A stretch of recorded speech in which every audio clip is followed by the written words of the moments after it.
की जय, महाराज की जय। आता ही आपल्या विजयाच्या निमित्ताने ही प्रवचनरूपी सेवा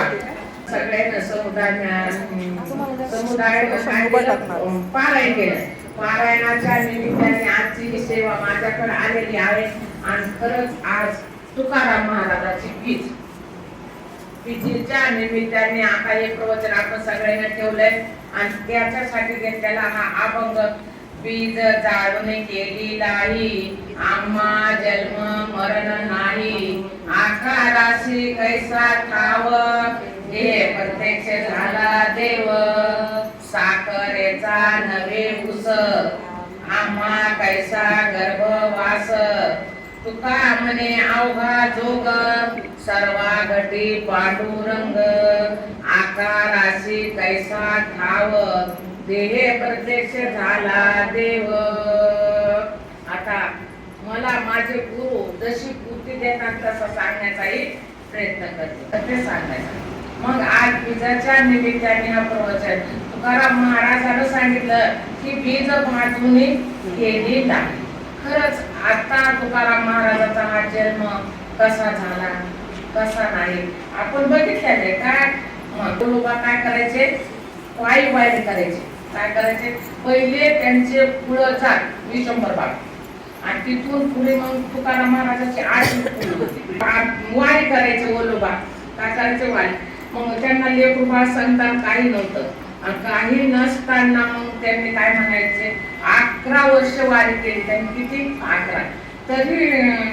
काही म्हणलं नाही का पण जेव्हा वारीला गेल्या जाऊ लागले तर काही म्हणतात तुम्ही एकटेच चालले मला पण वारीला येऊ द्या तर ते म्हणले नाही तू वारीला जर आली तर तू देवाला काही मागशील स्वामी मी देवाला काही मागत नाही पण मला या वाचन काय करत्या वारीला येऊ द्या। गर्दीमध्ये मग गर्दीत काय झाला बुकाची काही बारीमध्ये द्यायची आणि काय पाहू लागल्या परसाद बांगड्या मध्ये गेल्यानंतर आता इकडं त्याला दर्श बाहेरला दिसू लागलं छान बांगड्या बुका जत्रा ही सगळी भरलेली इकडं पाहून पाहता काय झालं त्या चुकल्या म्हणल्या आता हे काय ओलोबा म्हणजे आता ही चुकली म्हणले मग माग पुढे झाल्यानंतर मग आता ते दर्शन घेऊन मागच्या दाराला निघून गेले मग देव म्हणू लागले ना कणकायला माग काहीतरी माग घेऊ म्हणाले मग ती म्हणली मला काही फक्त काय द्या पुत्र द्या चांगला ज्ञानवान दान करणारा करणारा असा काय द्या एक पुत्र द्या तुमची सेवा करणारा हा पुत्र द्या कारण त्रिलोक्याचा काय केला पाहिजे उद्धार झाला पाहिजे मला असा ज्ञानवान पुत्र द्या। मग आले दर्शन आता काही मागचं म्हणले तू काहीतरी मागितला मी काय सर सांगू का देवच म्हणू लागले काहीतरी मार म्हणून मग मी म्हणलं की मला काय नाही मला फक्त ज्ञानवान पुत्र द्या सुंदर मग एवढं मागितलं। असं करत काय झालं मग पुन्हा देवाकडे दोघं बी आले काय तुका तर काय मग देवाने सांगितलं तिने काय मागितलं नाही फक्त काय मागितला पुत्र मागितला म्हणजे मग बरं कथा तुम्हाला सगळं झालं मग काय 3 जन्मले ओलोबाच्या सावजी तुकाराम महाराज आणि कान्होबा। आता हे कान्होबा त्यांच्या आजोबाचं नाव आहे बरं काय कान्होबा त्यांच्या आजोबा मग असे जन्मले मग आता तुकाराम महाराज लहानाचे मोठे झाले आणि त्यांनी मग अशी वारी करत राहिले सगळी सेवा करत राहिले। मग असं हे त्यांचं काय थोडक्यात चैत्र जन्माची कथा